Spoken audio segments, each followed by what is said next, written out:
बोलो जयकारा बोल मेरे श्री गुरु महाराज की जय। दयालु श्री परमहंस दयाल जी महाराज की जय। जीवनी श्रवण कर रहे हैं प्राचीन ग्रंथ में से दादा गुरुदेव जी के आगे का प्रसंग। इसी प्रकार सतगुरुदेव जी महाराज ने अपनी सुरती को शब्द में लीन कर दिया हरिहर बाबा ने, और एक ही आसन पर बैठे बैठे कई दिन और मास बीत गए, किंतु उनके श्वास जो थे ब्रह्मांड देश में ही रुके रहे। कुछ साधु महात्मा अभ्यासी लोग सुन सुनाकर यही देखने आते थे कि देखें तो ऐसे पूर्ण योगी कौन हैं जो ऐसे पद को प्राप्त किए हुए हैं।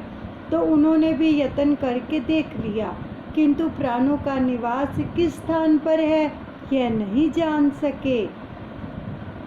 सब कहीं भयो अचरज भारी, देखट टोल तन की सब नाड़ी।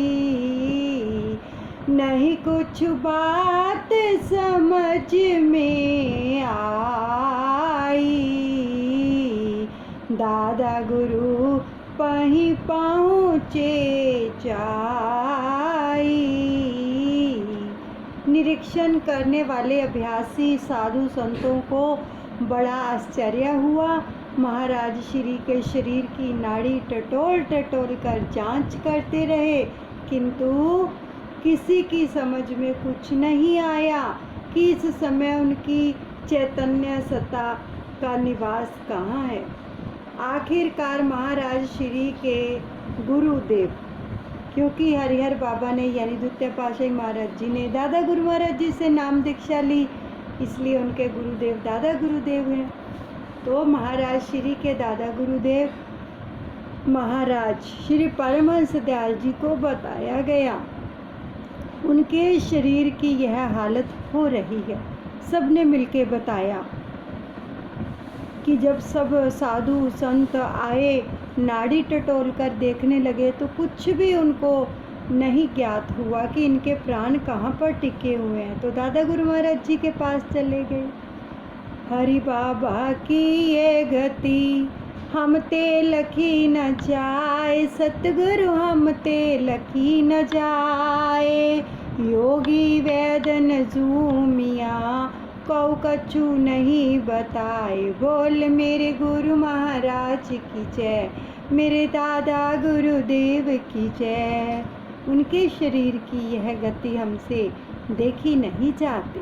डॉक्टर वैद्य ज्योतिषी अथवा योगी संत कोई भी कुछ नहीं बता सके कि ऐसे सजीव निर्जीव हालत में क्या करना चाहिए। समाचार सुने प्रभु मुझसे काने, पूरन योगी ये गति जाने। जिन ऐसो साधन तप कीनो, निज नैनन निज रूप ही चीनो। श्री परमहंस दयाल दादा गुरुदेव इस समाचार को सुनकर मुस्कुरा दिए और बोले, इस गति को वही पूर्ण योगी जान सकता है जिसने ऐसा तप साधन किया हो, जिसने अपने निज रूप को जो है उसकी पहचान की हो। इसे दूसरा कोई नहीं जान सकता। जड़ चेतन भेद जो जानी, जो जड़ का चेतन का भेद जान लेता है। तो ये सारी वार्तालाप जो थी उन्होंने दादा गुरु महाराज जी से की, और दादा गुरु महाराज जी ने आगे से उनको जवाब दे दिया कि हर कोई नहीं पहचान कर सकता, ऐसे कोई पूर्ण ही योगी जो होते वही जान सकता है, दूसरा नहीं जान सकता। जड़ चेतन भेद जो नहीं, जीवन मरण ठठोली माँ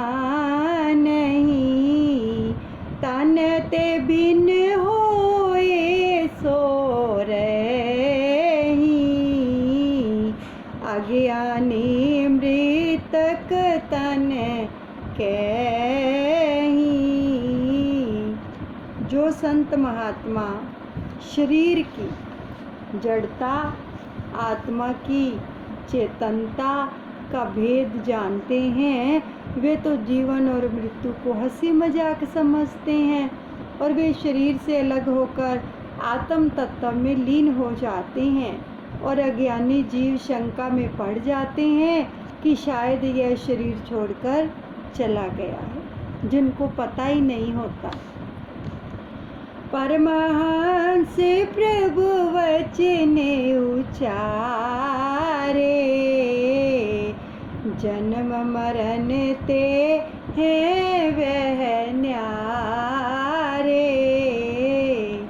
जीवन मुक्त तिन्ह कहूँ तुम जानो, जीव ब्रह्म की एकता मानो। श्री परमहंस दयाल जी ने इस समय ये वचन भी उच्चारण किए थे दादा गुरुदेव ने कि बाबा स्वरूपानंद जी जन्म मरण से न्यारे हैं, उनको तो जीवन मुक्त समझना चाहिए। वे तो जीव ब्रह्म की एकता में आनंद मगन हो रहे हैं, चिंता की कोई बात नहीं है। देख रेख तन की तुम करे हो, संशय त्याग धीर मन धरे हो। नहीं बात शंका की कोई, सूरत शब्द में रही रसोई।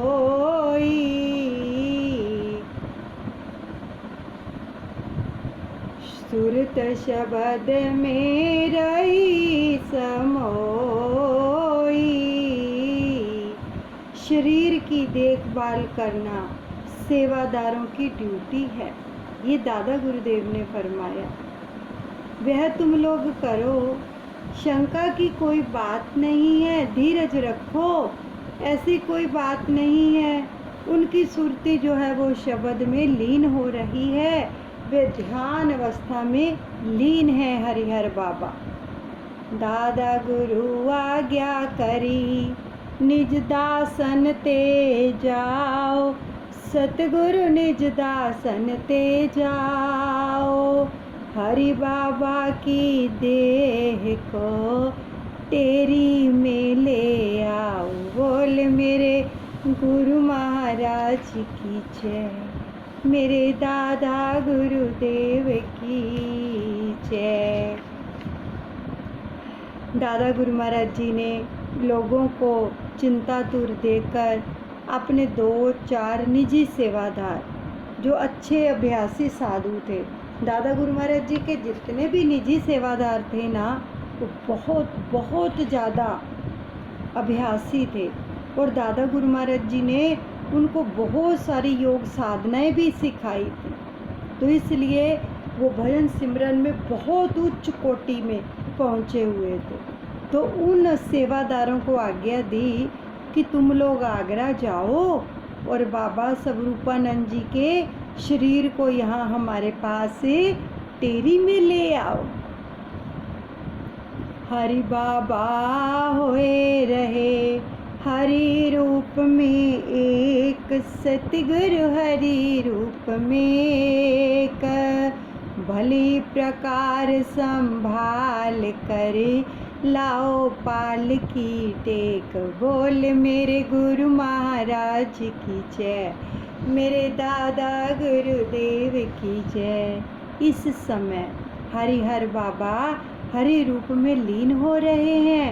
तुम लोग बड़ी समझदारी से उनके शरीर को हर प्रकार से संभाल कर पालकी में सुरक्षित रख कर ले आओ। ये आज्ञा दादा गुरुदेव ने अपने सेवकों को प्रदान की। तन स्पर्श धीरे से करे ना, साज पाल की देह को धरे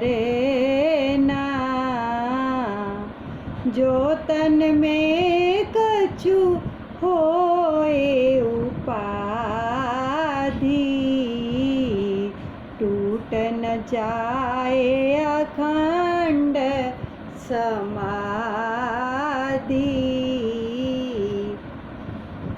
महाराज श्री ने पूरी युवित समझाकर सेवादारों को भेजते हुए कहा कि उनके तन को धीरे से छूना, एक पालकी सजाकर शरीर को उसमें रख कर लाना, और अगर शरीर में कोई उपाधि आ गई हो तो उसका उचित उपाय करना, किंतु इस बात का ध्यान रखना कि उनकी समाधि भी ना टूटे। वस्त्र कपास घास रख लाना, चोट घावते खूब बचाना, विधि विधान दीनों समझाई, मार्ग में ना होए कठिनाई। उस समाधि स्थित शरीर को किसी प्रकार की चोट ना लगे, कोई घाव ना होने पाए। पालकी में घास बिछाकर कपास रुई आदि लगाकर लाना, जिससे कि उन्हें मार्ग में कोई कष्ट ना हो। यह सब विधि विधान समझाकर बुझाकर दादा गुरु महाराज ने कुछ चुने हुए सेवादारों को आगरा भेजा, टेरी से आगरा भेजा और पालकी में लाने की आज्ञा दी। हरिहर बाबा अभ्यासी साधु सन्यासी, परमहंस के पर में उपासी, पहुँचे नगर आगरा जाई, हरि बाबा को शीस नवाई। श्री परमहंस दयाल दादा गुरु महाराज जी के अनन्य प्रेमी, अनन्य का मतलब जानते हो ना, जो केवल एक की भक्ति करते हैं उनको अनन्य बोला जाता है। उनके लिए अनन्य शब्द का उच्चारण किया जाता है। जो केवल एक की भक्ति करते हैं, एक से नेह लगाते हैं, एक पर विश्वास करते हैं। तो दादा गुरु महाराज जी के जो निजी सेवादार थे वो अनन्य उपासी थे, केवल दादा गुरुदेव के। तो जो अच्छे माने हुए अभ्यासी साधु सन्यासी और सेवादार थे, तो गुरु आज्ञा पाकर तुरंत ही आगरा पहुँचे। हरिहर बाबा जी अखंड समाधि अवस्था में लीन थे, तो उनके चरणों में जाकर शीश झुकाया कि गुरुदेव का संकेत था। कृष्ण तन लखी भयो खेद अपारा, सुमिर इष्ट धीरज मन धारा, कलेमा हुआ से साधन नहीं होई, भिन्न देते होए न कोई। श्री हरिहर बाबा जी के कमज़ोर शरीर को देखकर उन सन्यासी संतों को अपार दुख हुआ कि उनके शरीर की दीन दशा देखी नहीं जाती थी। वे सभी अपने इष्ट देव की जो था उनका सुमिरन करते करते अपने मन को धीरज दे रहे थे और बार बार यही कह रहे थे कि कली काल में ऐसा कठिन साधन, ऐसा घोर तप करना अत्यंत कठिन है। इस तरह तो शरीर से अलग हो जाना कभी नहीं देखा। इस अवस्था को समझना तो अत्यंत कठिन है। बहुत गर्व होता है सच में, जो केवल एक की भक्ति करते हैं उनके ऊपर ऐसी कृपा होती है। और गुरु भी उनको ही ऐसी सेवाएं प्रदान करते हैं जो उनकी अनन्य भगत करते हैं, उनके अनन्य भगत होते हैं। तो सच में अगर आपको अभी अपने आप पे गर्व करना है तो हमें भी अपने आप पर तभी गर्व होगा जब हम अपने गुरु के अनन्य सेवक बनेंगे, अनन्य भक्ति करेंगे, तभी हम अपने आप पर गर्व कर पाएंगे। आप देखो, जब कहीं जाते हो, जो अनन्य भगत होते हैं ना, उनकी वाणी का बहुत ज़्यादा गहरा असर होता है दूसरों के ऊपर, क्योंकि वो एक में रमे होते हैं। दूसरों की वाणी का असर नहीं होगा उतना जितना एक अनन्य भगत का होता है, जो अनन्य प्रेमी होता है, उसका प्रभाव बहुत पड़ता है। और हम भी कहते हैं ना, ये देखो, ये तो केवल जैसे मान लो कोई कृष्ण को ही मानता है, ये तो कृष्ण भगवान को बहुत मानते हैं, इनके रोम रोम में बसे हुए हैं, राधा रानी इनके रोम रोम में बसी हुई है। देखिए ना, कई लोग ऐसे देखे होंगे आपने। ऐसे ही जो गुरु के अनन्य भगत होते हैं वो भी ऐसे होते हैं, उनके रोम रोम में गुरु बसे होते हैं। जरा अपने अंदर झांक कर देखो, हमारे अंदर कौन कौन बसा हुआ है, हमने किस किस को बसा रखा है अपने अंदर, झांक कर देखें जरा। अगर गुरु बसे हैं, उनको बसा रखा है, तो रोम रोम के अंदर गुरु गुरु गुरु गुरु गुरु गुरु लिखा हुआ पाओगे। अपने आप में गर्व महसूस करोगे कि हम परमहंसों के सेवक हैं, कि हमारा रोम रोम गुरु से ही बना हुआ है। जब तक हमारे अंदर ऐसी निष्ठा, ऐसी भक्ति नहीं आती ना, तब तक हम एकनिष्ठ नहीं हो सकते।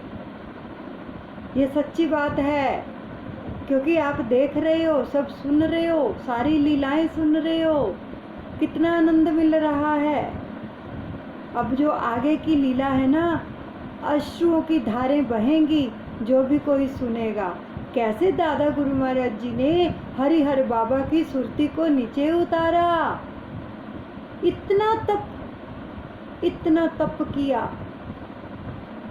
कि देह से विलग हो गए, और देह वहीं की वहीं पर पड़ी है, बिल्कुल ऐसे पद्मासन में विराजमान है। कौन कर सकता है ऐसा? इस कलयुग के अंदर कौन कर सकता है? ये दादा गुरु महाराज जी के ही सेवक थे, जिन्होंने अपना उत्तराधिकारी घोषित कर दिया अपने होते हुए, और जन्म मरण से रहित बताया कि ये जन्म और मरण से भी रहित है। जो इतना घोर तप कर पाए, ऐसा कोई नहीं होता। तो हमें कितना गर्व महसूस करना चाहिए। हमें तो उनकी याद में रोना चाहिए, पल पल उनको पुकारना चाहिए कि कब मिलोगे, इसी जन्म में मिलो। ऐसे सतगुरु मिले हैं, उनके ऊपर अपना जीवन न्यौछावर कर देना चाहिए। बड़े भागों से मिलते हैं ऐसे सतगुरु पूरन, जो हमें मिले हुए लेकिन हम कदर नहीं करते हैं। ये सच्ची बात है। अपने अंदर झांक कर देख लो, कितने कितने साल हो गए, हम कहाँ कहाँ भटकते हैं। अगर उनकी कदर हो तो बस फिर उनके ऊपर ही विश्वास हो, फिर हम इधर उधर मत भटकें। जो अपने गुरु पे विश्वास रखते हैं ना, सतगुरु उनके अंग संग रहते हैं, तीनों लोकों के मालिक हैं। ना कोई हुआ ना कोई होगा, प्रभु तेरी शान सा। बोलो जयकारा बोल मेरे श्री गुरु महाराज की जय। दयालु श्री परमहंस दयाल जी भगवान की जय।